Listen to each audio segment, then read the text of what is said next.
Only the top 6 players in this free agent class should have the balls to even ask for a 5 or 7 year contract.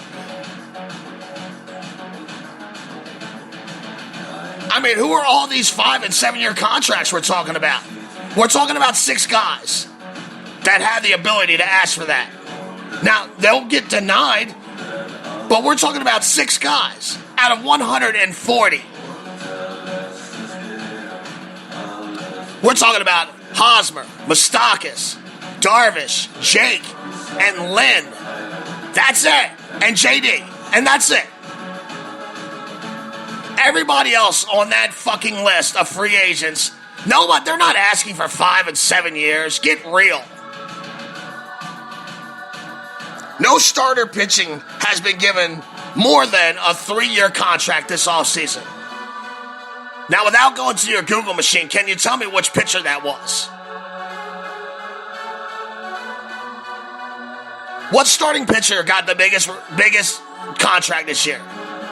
Without Google machine in it. The answer is Tyler Chatwood to the Cubs. 3 years, $38 million.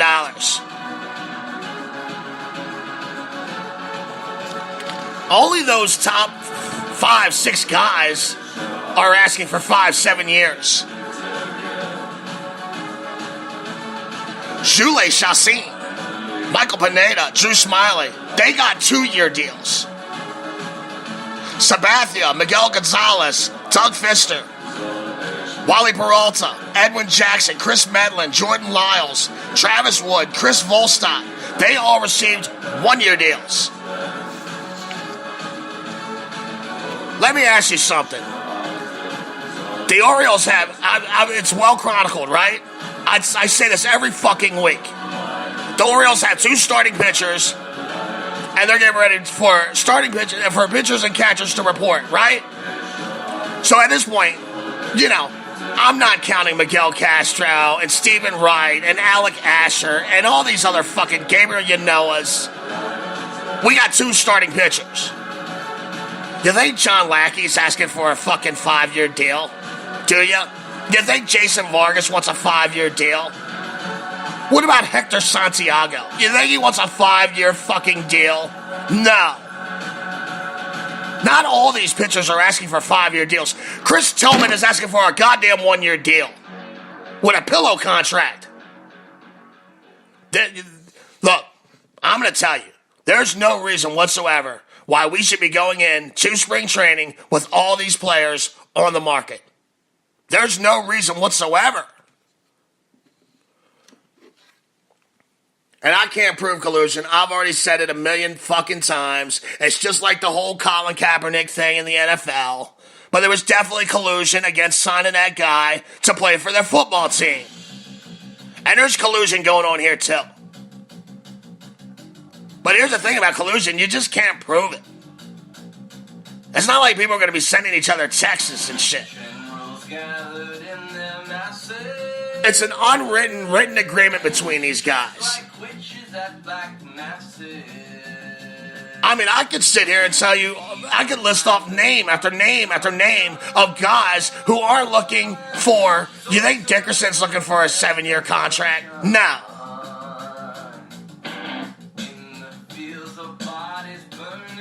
I'm telling you, what the Orioles have done, as an Oriole fan, and that's how I'm relating to this. As an Oriole fan, what they have done is criminal.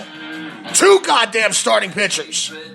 Now, look, I'm not going to even go down that road today. I'm not.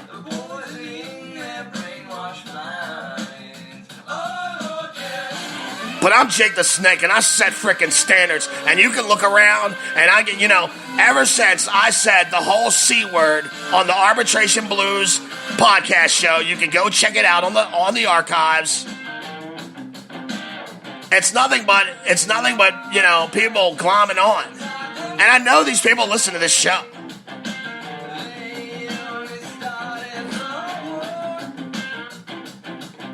How do you prove collusion? I mean, it's just impossible. And maybe, look, the CBA is terrible. I agree with people who say that too. The players have put this on themselves as well. It's awful. Tony Clark should be fired.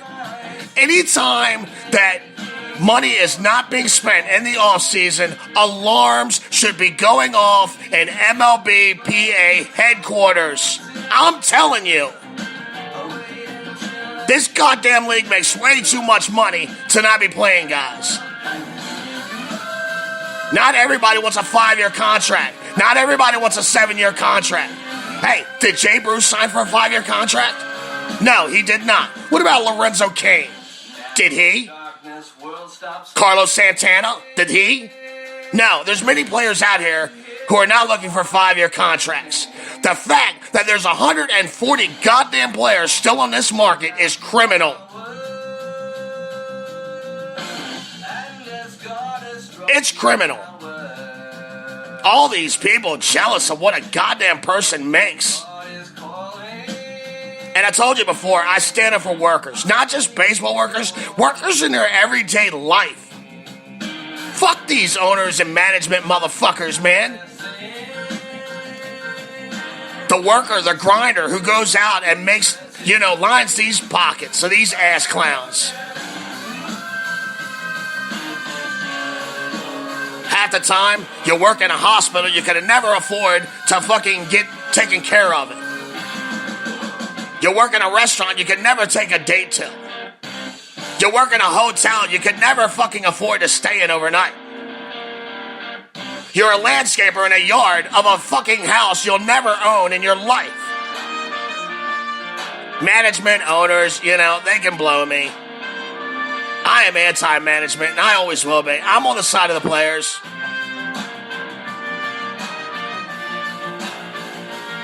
I mean, honestly, there should only be about 12 guys still left on the free agent market. The fact that all these players are not on the market is criminal. It doesn't make sense.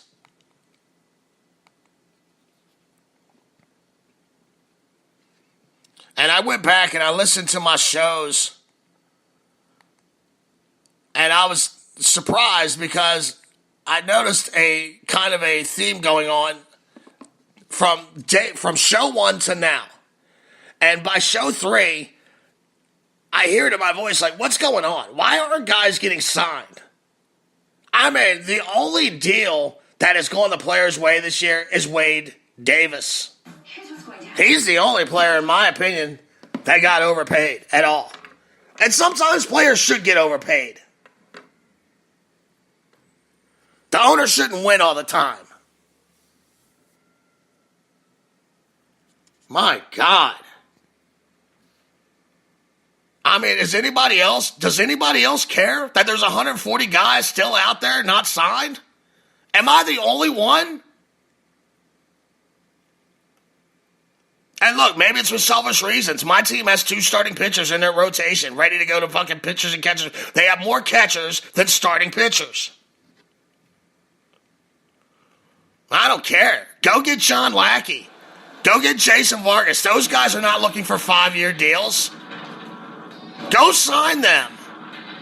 Why are we going into the season with a Castro and a Wright and an Asher and a Yanoa?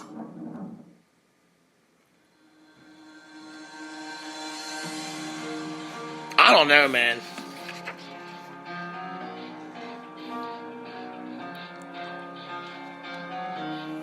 I mean, look, I've heard arguments on all sides, man.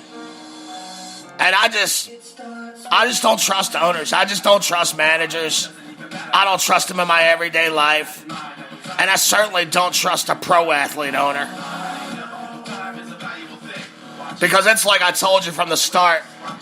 Kurt Flood and Marvin Miller would be rolling in their graves right now about how this offseason has gone down and how much the players have given to the owners. I mean, look at the Ohtani deal. That's a joke. 6 years, minor league contract. They control him for 6 years. 2 years ago, that guy would have made 8 figures easy.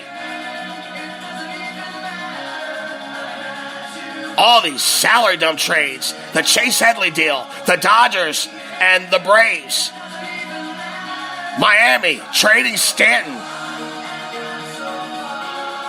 for Castro and a pack of Bazooka Joe bubblegum.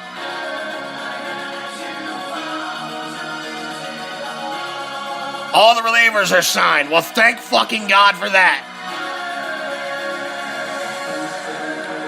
Now, we can't have a bunch of relievers on the market. Unbelievable, man. And I feel like I'm the only one that really cares. Now there's a couple of you that are like, look, this is messed up, man.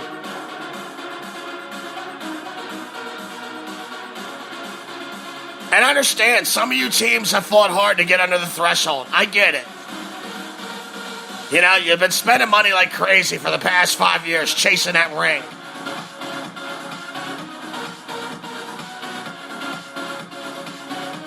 Unbelievable.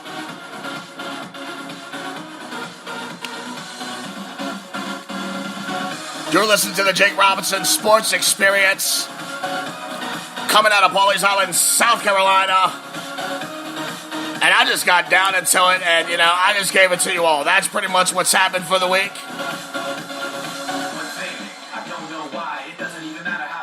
And it's ridiculous. Maybe I'm pissed off because I got nothing to talk about. Maybe I'm selfish. Maybe that's what it is. Maybe I'm just selfish. Or look, maybe this is the worst free agent class in the history of fucking baseball. I get this all the time, too. Oh, yeah, none of those guys are worth the money. They're not good, man. What? None of these guys could change the fortunes of a fucking team? Are you kidding me? No, you're right. They're the worst. They're the worst class of free agents ever.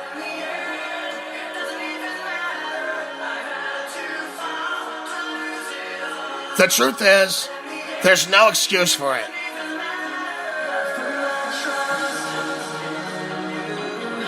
Now, I noticed before I came on there was a little discussion about the Boston Red Sox not bringing J.D. Martinez into the fold. Well, they offered him 5 years, $125, and he didn't want to take it. And some Red Sox fans are pissed off. How could he not take this money?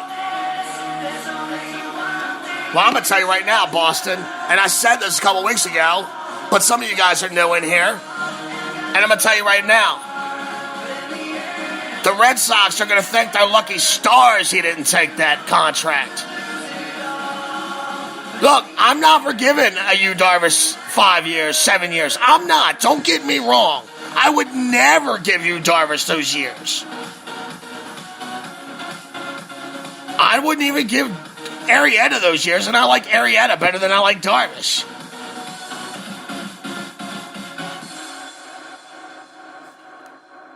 But I'm not talking about those guys. I'm not talking about top tier guys. They got to negotiate their freaking deal.